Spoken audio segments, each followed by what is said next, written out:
పూల పిచ్చోణ్ణి నేను, కళ్ళు లేని కబోదిని, మతముచ్చోణ్ణి నేను, మతి లేని ఉన్మాదిని.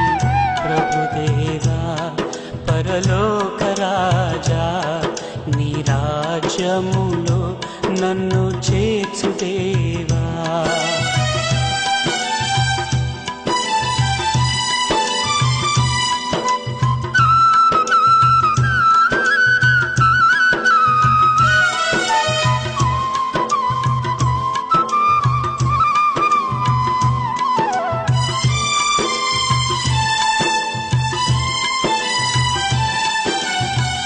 నా కులం నా కళ్ళు పొడిచిందిలే, నా మతం నా మనసు విరిచిందిలే.